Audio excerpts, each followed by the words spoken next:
My family has no idea that this trip will be the last time they ever see me. Honestly, I have no idea who this is for, but I think I just need it out of my head. The circumstances of my birth were complicated. I broke up 2 marriages, and my family has never been shy about how they feel about me for that. Only one of my brothers has gotten drunk enough to tell me to my face that he resents me for existing, but I know it exists within all of them, at least in some way. I'm much younger than all of my siblings, and there was so much that happened out of our hands that I made excuses for, but my whole life, I've never quite felt part of the family.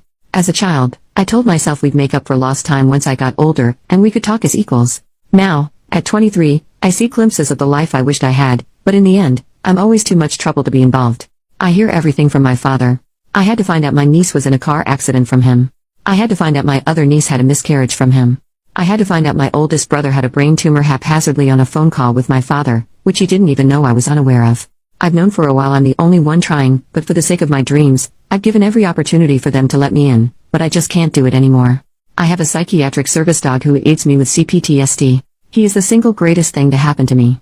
Not only did he save my life from myself, but he has made life livable. He can tell when I'm panicking and he knows pressure therapy to help me through an attack. He stops me from hurting myself in meltdowns, sits with me until the only noise I can hear anymore is his snoring on my lap. He allows me to go grocery shopping by myself. He is my soulmate, and anyone who knows me knows how important he is to me. My dating life isn't thriving, so I took a shot in the dark and asked my niece if she minded if I brought my service dog as my +1 for her wedding at the end of this month. I have to fly across the country to go, so I will be bringing him anyway since I cannot fly alone. I figured it couldn't hurt to see if he could not have to stay in the hotel all night.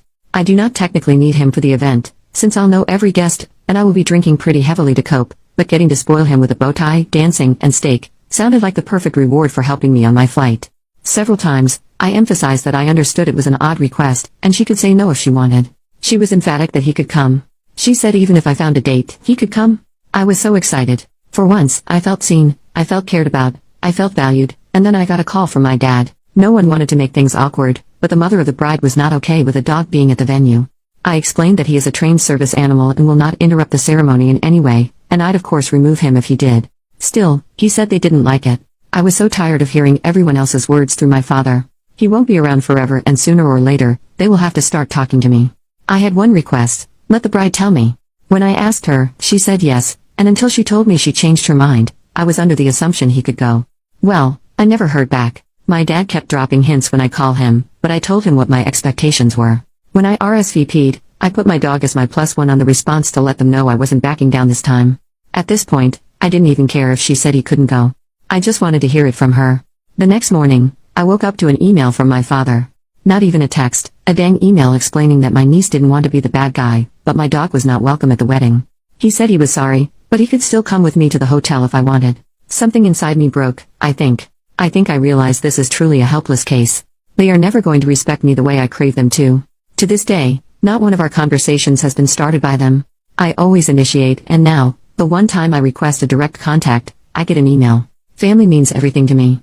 Over the last few years, I've redefined what a family can be, and if right now, my family needs to be a very damaged orphan and their service animal, I'm grateful I have that much. So, I'm going to the wedding, and then I'm never going to talk to any of them again. And the sad part is, I don't even think they're going to notice.